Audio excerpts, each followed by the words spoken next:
وہ انگلی سے اس کے آنسو صاف کرا تو سجل روتے ہوئے اس کے کندھے سے جا لگی تھی۔ پچھلی رو میں بیٹھتے ہوئے بلال اور محتشم نے انتہائی خوشمگین نظروں سے اس منظر کو دیکھا تھا۔ سجل رو رہی تھی اور اپنا سر حسام کے کندھے پر رکھے ہوا تھا، جبکہ حسام اس کے سر کو سہلا رہا تھا۔ اس کے آنسو پونچھ رہا تھا۔ ہمارے گھر رکیں گے وہ لوگ؟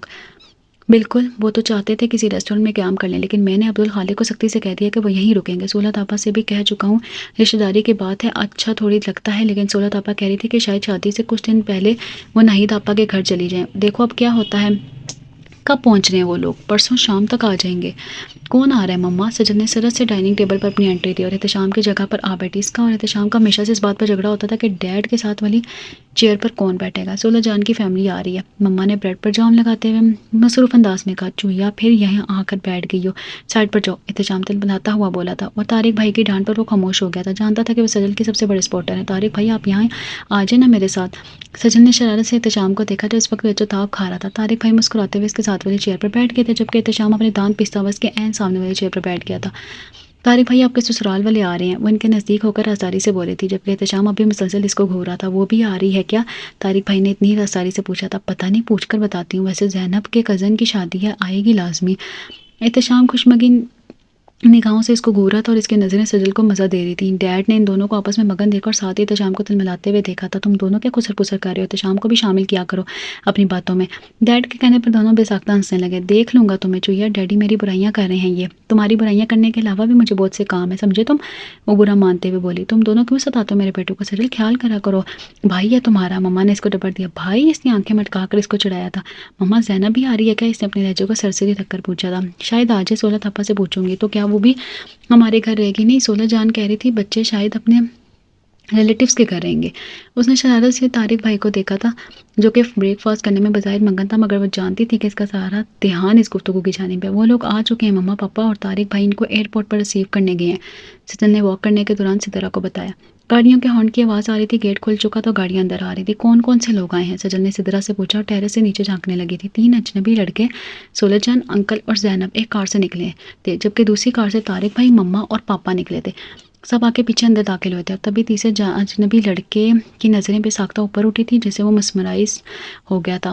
رات کی گہری چادر روشنیوں کے درمیان جگمگاتا سجل کا چہرہ اس کی توجہ اپنی جانب مبذول کر آ گیا تھا، اور جس کو اپنی ہستی پر فخر تھا، خود پر مان تھا، غرور تھا، اور ایک پل کو تہس نہس ہو گیا تھا۔ وہ تہی دست و تہی داماد ٹکٹکی باندھے اس کو دیکھ رہا تھا۔ مہان اس کی گہری بولتی نظروں نے سجل کو پیچھے ہٹنے پر مجبور کر دیا تھا۔ اس کے چہرے پر ناگواری کی تبیز چادر پھیلتی گئی تھی، جبکہ سدرا کا ہنس کا برا حال ہو گیا تھا۔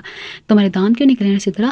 وہ گھرک کر بولی تھی۔ تمہارے بھائی تمہاری بھابھی کے بھائی ہیں سجل، ذرا سنبھل کر رہنا۔ اس نے سجل کو چھیڑا تھا، اور اس کو واقعی اجنبی کو یوں ٹکٹک کے باندھے دیکھنا ذرا بھی اچھا نہیں لگا تھا۔ وہ دونوں نیچے آ گئی تھی، روشنی میں بہتر لگ رہا تھا، لیکن اسے چھوڑا محتشم انتہائی مہذب تھا، انتہائی پاوکار، کم گوسا تھا، جبکہ بلال ہنسمکھ تھا۔ لیکن تیسرا حسام جو کہ سولہ جان کا سوتیلا بیٹا تھا، انتہائی چھچورا تھا۔ اس نے آتے ہی نہ سے طارق بھائی احتشام سے بھی دوستی کاٹ لی تھی، بلکہ سدرا کو بھی اپنے ہمنوا بنا لیا تھا، اور کتنی ہی بار وہ سجل کو مخاطب کر چکا تھا۔ اس کے منہ پر جہاں نو لفٹ کا بورڈ بھی اس کو نظر نہیں آ رہا تھا، اپنی ہر بات کے اختتام پر سجل کی جانب دیکھنا نہیں بھولتا تھا، اور اس کے ہر بار دیکھنے پر سجل کو کوفت میں مبتلا ہو جاتی تھی۔ چیپ، چھچورا، اس نے دل میں اس کو کتنی گالیوں سے نوازا تھا، اور سدرا کا شرارتی انداز میں اس کو دیکھنا اس کو سیکھ پا کر رہا تھا۔ دوسری جانب زینب طارق بھائی کے ساتھ باتوں میں ایسی مگن تھی کہ دونوں نے دھٹائی اور بے شرمی کے سارے ریکارڈ توڑ دیے تھے۔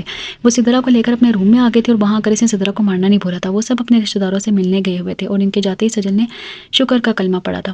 گھر میں آج سکون تھا، خاص طور پر حسام عبدالخالق کے جانے پر اس نے شکریہ ادا کیا تھا۔ وہ ہمہ وقت اس کو ہراساں کیے رکھتا تھا۔ حسام انکل عبدالخالق کی پہلی بیوی میں سے تھا۔ پہلی بیوی ان کی انتقال کے بعد انہوں نے سولہ جان سے شادی کر لی تھی۔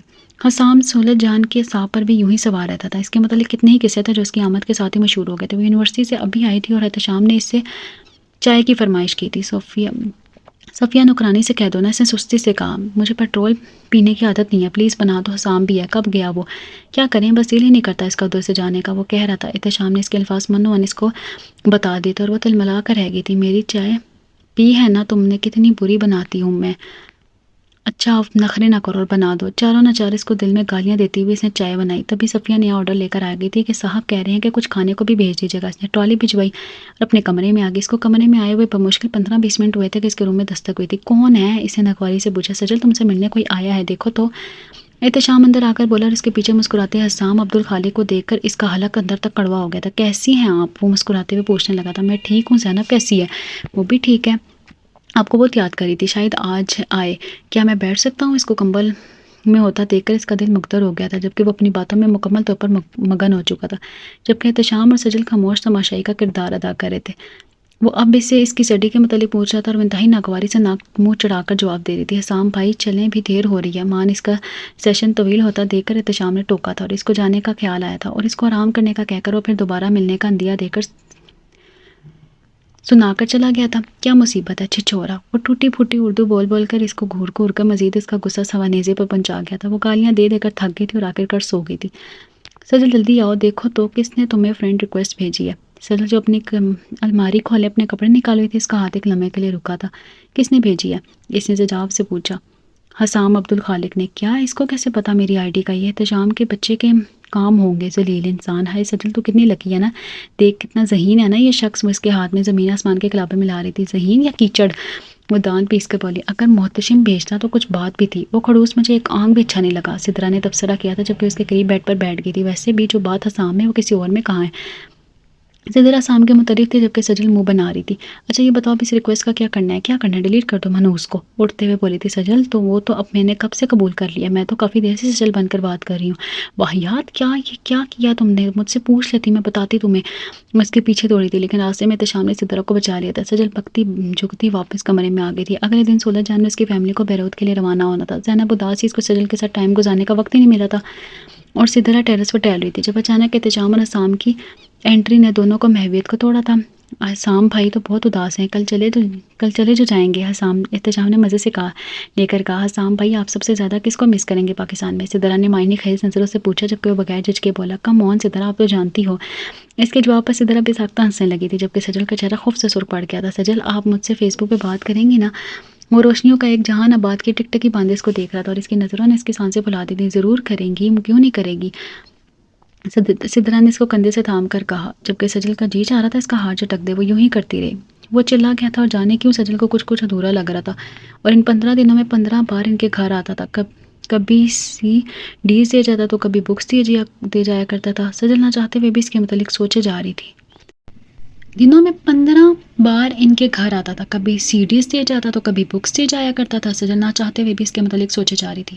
بیروت پہنچنے کے ساتھ ہی وہ اس کو جانے کتنے ہی میسج کرتا رہا تھا۔ وہ کئی بار اس کے میسج پڑھتی تھی لیکن جواب نہیں دیتی تھی اور ایک دن جب اس نے اس کو جواب دینا شروع کیا تو دونوں کو بات کرتے ہوئے 2 گھنٹے گزر گئے۔ تو اتنا برا اور اتنا بھی چچورا نہیں تھا جتنا کہ وہ سمجھتی تھی۔ حسام تمہاری ہابیز کیا ہیں؟ اس نے SMS کیا تھا۔ مجھے ٹورزم کا بہت شوق ہے، بیروت میں میری اپنی ٹورسٹ ایجنسی ہے، مستقبل میں اپنا ایک ریسٹورنٹ کھولنے کا ارادہ رکھتا ہوں، اکثر گھومتا پھرتا رہتا ہوں، اس کے علاوہ بکس پڑھتا ہوں، ہسٹری کلچر کے متعلق پڑھنا میرا شوق ہے، گانے سنتا ہوں اور آج کل آئی لو ٹو ٹاک وتھ سجل، اس کے آخری الفاظ کو اس نے بمشکل ہضم کرنے کے ساتھ ساتھ نظر انداز کرنے کی کوشش کی تھی۔ سجل میں تمہارے متعلق جاننا چاہتا ہوں۔ مثلاً کیا جاننا چاہتی ہو؟ تمہاری ہابیز، تمہارے متعلق سب کچھ۔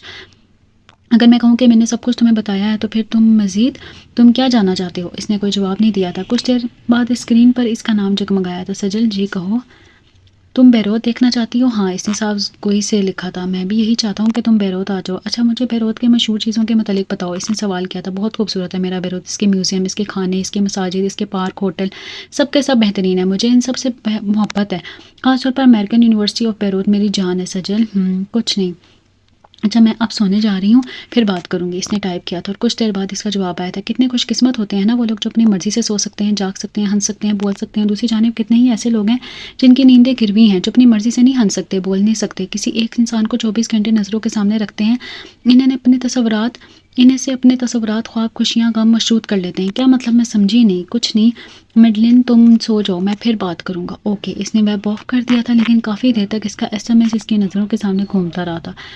سولہ جہاں نے سجل کے لیے محتشم کا ہاتھ مانگ کر سب کو حیران کر دیا تھا اور اس خبر کو سنتے ہی ایک لمحے کے لیے سجل کا چہرہ تاریک ہو گیا تھا۔ یہ رشتہ احتشام کو بھی پسند نہیں آیا تھا، وہ بھی حسام کو پسند کرتا تھا، چاہے سجل کے والدین کتنے ہی لبرل کیوں نہیں تھے۔ لیکن سجل کا رشتہ طے کرتے وقت انہوں نے ایک دفعہ بھی سجل سے نہیں پوچھا تھا، جبکہ سدرا اس کو کہہ کر تھک گئی تھی کہ سٹینڈ لو سجل، سٹینڈ لو۔ کیا سٹینڈ لو؟ مجھ سے کوئی پوچھے گا تو کہوں گی، اور ویسے بھی حسام کے پاس کیا ہے؟ کچھ بھی نہیں، محتشم پرفیکٹ ہے۔ تمہاری نظر میں کون پرفیکٹ ہے یہ بتاؤ؟ سدرا متاثر ہوئے بغیر بولی۔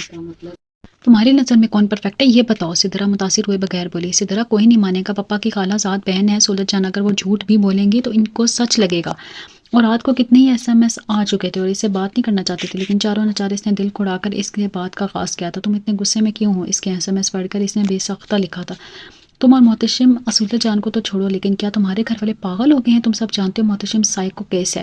اس کا دل خون کے آنسو رو رہا تھا ٹائپ کرتے ہوئے۔ میں جانتی ہوں اس کی منگنی کیوں ٹوٹی ہے، اور رہی بات سائیکو کی تو تم اس کے ستیلے بھائی ہو، کوئی تمہاری بات کا یقین نہیں کرے گا۔ کیا ہو گیا تمہیں حسام؟ کیوں اپسیٹ کر رہے ہو مجھے؟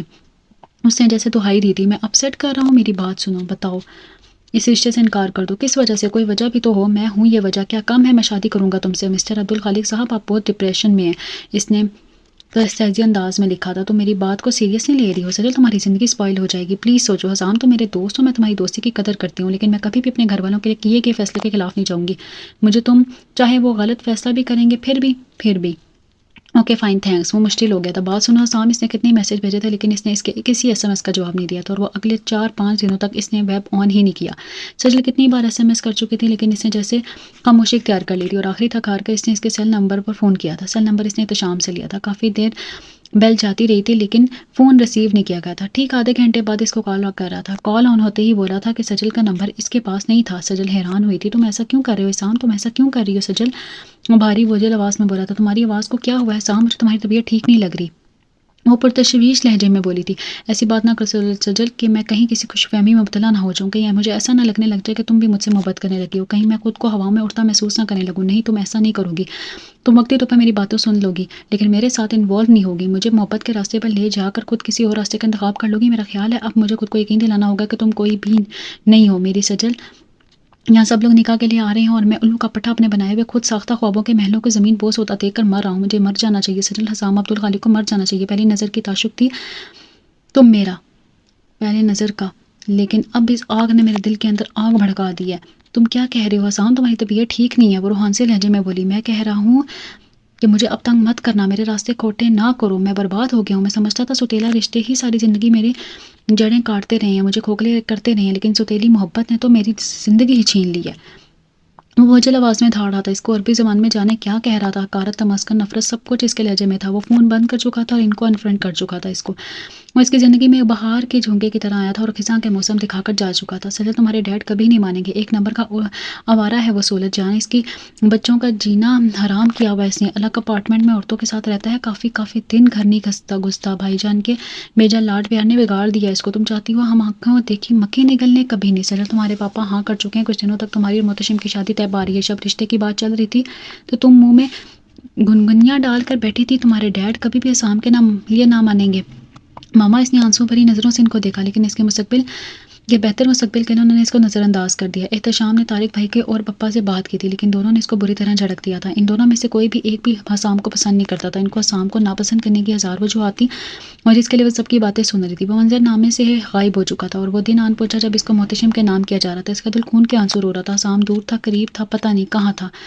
اس نے احتشام سے پوچھا تھا، اس نے بتایا تھا کہ وہ لبنان سے باہر گیا ہوا ہے۔ اس نے احتشام سے کہا تھا کہ وہ فون کر کے وہ کافی دنوں سے لڑائی کری تھی لیکن وہ اس کا نمبر نہیں اٹھاتا تھا۔ کر لو بات۔ کال ریسیو ہوتی ہے احتشام اس کو فون دے کر چلا گیا تھا۔ آج اس کی شادی کا دن تھا اور وہ سارا دن روتی رہی تھی۔ حسام تم ایسا کیوں کر رہے ہو؟ وہ رندھی ہوئی آواز میں بولی تھی۔ کیوں سجل؟ میں تمہیں اپنی آنکھوں کے سامنے برباد ہوتا نہیں دیکھ سکتا۔ تم کھائی میں گرنے والی ہو، میں تمہیں بچا نہیں سکتا۔ تم گرتے ہوئے بھی نہیں دیکھ سکتا تو تم نہیں آئے نا۔ نہیں، میں تمہاری بربادی کا تماشا دیکھنے والوں میں سے نہیں ہوں۔ میں خوش نہیں ہوں حسام، لیکن میں کیا کروں، میں مجبور ہوں۔ ٹوٹے ہوئے لہجے میں بولی تھی۔ کیوں خوش نہیں ہو؟ تم اچھا ہے، تم سب کا آئیڈیل ہے، چھچورا نہیں ہے، لڑکیوں کو دیکھ کر پاگل نہیں ہو جاتا۔ امی سجل میں تمہارے لیے دعا بھی نہیں کر سکتا، میرا دل قرب میں مبتلا ہے، جی چاہتا ہے خودکشی کر لوں، لیکن پھر سوچتا ہوں تم نے کبھی بھی مجھ سے محبت کے دعوے نہیں کیے۔ تم تو میری باتیں سن کر ہمیشہ مجھے نظر انداز کرتی رہی ہو، میں تو اس راہ کا اکیلا تنہا مسافر تھا، پھر کیوں خودکشی کروں؟ سجل میری طبیعت ٹھیک نہیں ہے، وش یو بیسٹ لک۔ اسے فون بند کر دیا، دھندلائی ہوئی آنکھوں سے سامنے دیکھتی رہی۔ محتشم حسام کی پیش گوئیاں سے کہیں زیادہ برا نکلا۔ شادی کی پہلی رات کو ہی وہ نشے میں آتا۔ اگلی شام جب وہ نشے میں دودھ گھر آیا تو اس نے آتی سورج جان پر برسنا شروع کر دیا تھا۔ سورج جان نے اس کو فون کیا اور فون اس کی گرل فرینڈ نے اٹھایا تھا۔ سورج جان نے اس کو برا بھلا کہا تھا اور اس نے باتیں بڑھا چڑھا کر محتشم کو بتا دی تھی۔ لڑکھڑاتے قدموں سے چلتا ہوا بیڈ روم میں آیا تھا۔ آتے اس نے غلط باتیں اور حرکتیں شروع کر دی تھی جو وہ سہتی رہی تھی، سنتی رہی تھی۔ اتنا سننے کے باوجود وہ بہری نہیں ہوئی تھی اور فون پر اپنی گرل فرینڈ کے میسیجز اس کو دکھاتا رہا۔ ابھی اس کی آنکھیں وسارت سے محروم نہیں ہوئی تھی۔ وہ ہر روز یوں ہی کرتا تھا۔ اس کے پاس سجل کو دکھانے اور سنانے کے لیے ہر روز نئی خبریں ہوتی تھیں اور ایک رات وہ شراب کے نشے میں مدہوش کر آیا تھا۔ لیکن وہ مستی میں جھوم رہا تھا۔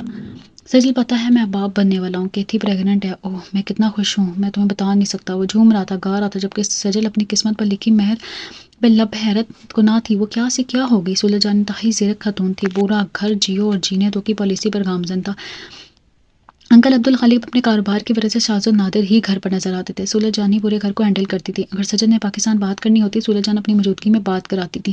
سجل شام کو تیار ہے نا، ہم 2-3 دن کے لیے جا رہے ہیں۔ شادی کو 6 ماہ ہونے کو آئے تھے جب ایک دن محتشم نے ڈائننگ ٹیبل پر اس سے کہا تھا، جبکہ سولہ جان خوشمگی نگاہوں سے اس کو گھور رہی تھی۔ محتشم کے اٹھتے ہی وہ اس کے پیچھے چلتی تھی۔ محتشم آفس کے لیے تیار ہو رہا تھا، سولہ جان کی آواز کمرے سے باہر آ رہی تھی، وہ محتشم پر چلا رہی تھی جبکہ وہ برابر جواب دے رہا تھا۔ آخری حرکت جو اس نے سولہ جان کے ساتھ کی تھی، اس کو دیکھ کر سجل اپنی جگہ ساکت رہ گئی تھی۔ اس نے سولہ جان کو غصے میں آ کر بیڈ پر دھکا دیا تھا اور خود بکتا جھکتا چلا گیا تھا، تو سولہ جان خود کو سنبھالتے ہوئے کمرے سے باہر نکلی تھی۔ وہاں گھٹن بڑھ گئی تھی۔ محتشم انتہائی نفسیاتی مریض تھا، اس کو سجل کی ٹارچر کرنے میں مزہ آتا تھا اور یقیناً اس کو ٹارچر کرنے کا اس نے کوئی نیا منصوبہ بنایا ہوا تھا۔ اب وہ مزید وہاں نہیں رہنا چاہتی تھی، جلد از جلد پاکستان فون کر کے مما پاپا کو محتشم کے بارے میں سب سچ بتانا چاہتی تھی۔ اس کو دوپہر کو ہی موقع مل گیا۔ سولہ جان سو رہی تھی، وہ دبے پاؤں ڈرائنگ روم میں آئی تھی اور لینڈ لائن پر بیل جا رہی تھی، لیکن کوئی کال ریسیو نہیں کر رہا تھا۔ 15 منٹ لگاتار بیل جانے کے بعد صفیہ نے فون اٹھایا تھا اور سلام دعا کے بعد اس نے اس کو مما سے بات کرانے کو کہا۔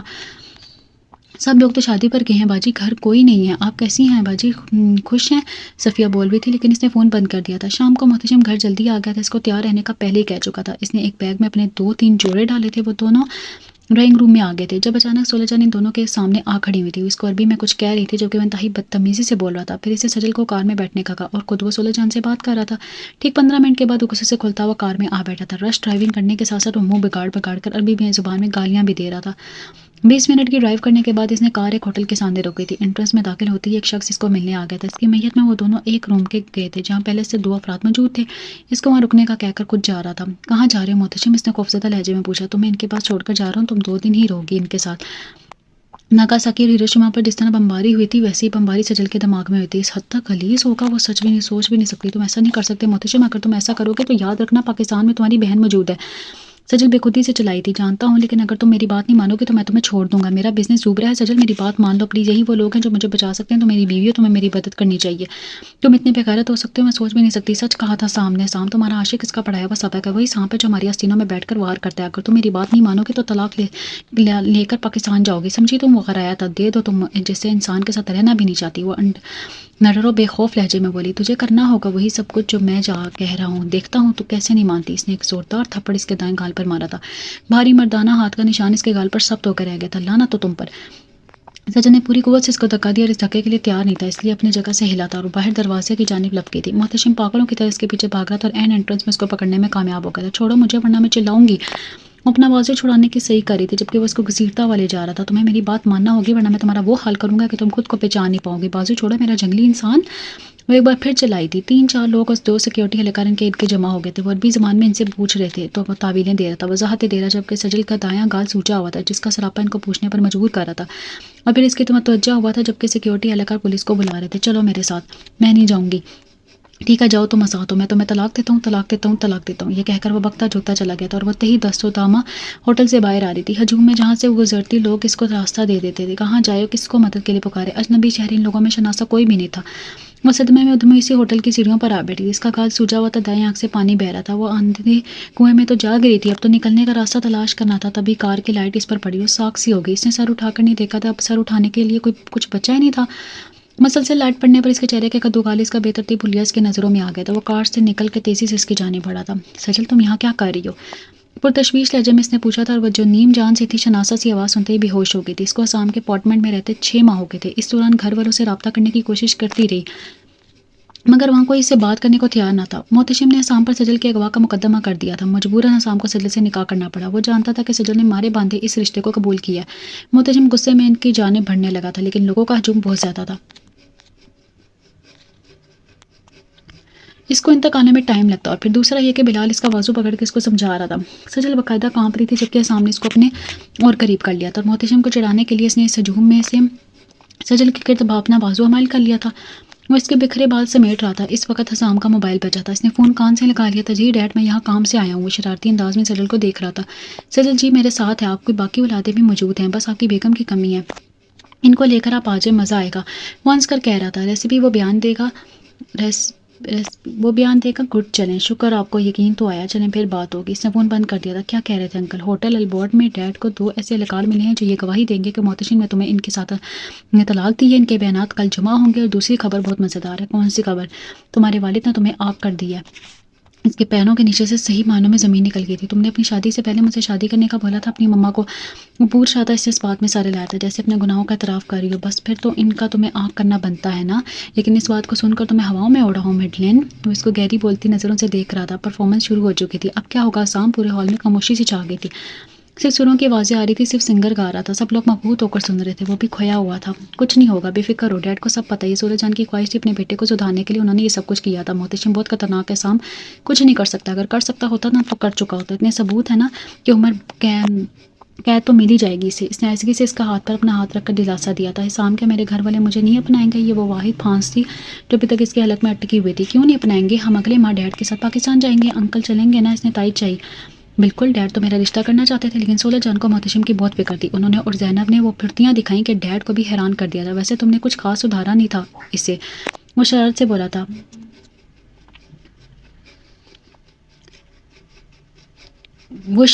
بولا تھا۔ سدھار تو میں تمہیں بھی نہیں سکی تھی۔ اس نے دو بدو جواب دیا تھا۔ خیر یہ تو نہ کہو، اتنا تو سدھر گیا ہوں، لوفر پن ختم ہو گیا ہے، بغیر بتائے گھومتا پھرتا نہیں ہوں، اچھے شوہروں کی طرح گھر جلدی آ جاتا ہوں، بیوی کو فل ٹائم دیتا ہوں، کوئی گرل فرینڈ بھی نہیں ہے، فیس بک پر بھی صرف اپنی بیوی کو جوائن کرنے کا ارادہ رکھتا ہوں۔ یعنی جو کچھ گھنٹے میں سکون کے گزارنا چاہوں گی تم وہاں بھی مجھے نہیں چھوڑو گے۔ بالکل، تمہیں پتہ چلے گا سام عبدالخالق تمہیں کتنا چاہتا ہے، پہلی ہی نظر میں دیوانہ ہوا ہوں۔ اور جانتے ہو اس وقت میں نے تمہارے متعلق کیا رائے قائم کی تھی؟ سجن نے مسکرا کر کہا۔ سام نے اس کا ہاتھ اپنے ہاتھ میں لے کر دبایا تھا۔ جانتا ہوں، پھر مسکرا کر بولا۔ کیا؟ اس تیمانی کے اس مسکراہٹ ہونٹوں پر سے جا کر بوجھا، چچورا، لوفر، یہی کہا ہوگا۔ تمہارے چہرے کے ایکسپریشن بتاتے تھے، پھر بھی تم باز نہیں آتے تھے، کیوں؟ وہ متجسس ہوئی تھی۔ وہ اس لیے کہ مڈلین اس طرح سے پہلے کسی نے اپنے سحر میں نہیں پھونکا تھا مجھ پر۔ وہ اس کے ہاتھوں پر اپنا ہاتھ رکھ کر بولا تھا۔ وہ مسکرا دی تھی۔ کیا اس دن کے لیے میں نے اپنی پھولوں جیسی بیٹی کو آپ کے حوالے کیا تھا؟ سولہ جان کے اس کا یہ حال کیا ہے تم نے، اوپر سے وہاں بیٹھ کر آپ ہمیں کیا کیا کہانی سناتی رہی ہیں۔ پاپا کی گرجدار آواز پورے ہال میں گونج رہی تھی، جبکہ سجل کا رو رو کر برا حال ہو رہا تھا۔ سجل اور حسام کل ہی پاکستان پہنچے تھے، لیکن حسام اس کو ہوٹل لے آیا تھا۔ رات کو ڈیڈ نے ان کو ادھر آنے کا کہا تھا، اور دونوں جب یہاں پہنچے تو سولہ جان اور انکل عبدالخالق کو دیکھ کر وہ حیران ہوئی تھی۔ سولہ جان کسی مجرم کی طرح سر جھکائے بیٹھی ہوئی تھی۔ سولہ جان کو تنگ کرنے کے لیے سامنے اس کی آستینوں پر کر کے دکھائی اور بولا، ذرا پوچھے یہ ان کے نارمل بیٹے کے کرتوت ہے جس کا چرچا سولت مما پورے جہان میں کرتی تھی۔ اس کے بازو پر نشان دیکھ کر طارق بھائی اور پپا بھڑک اٹھے تھے۔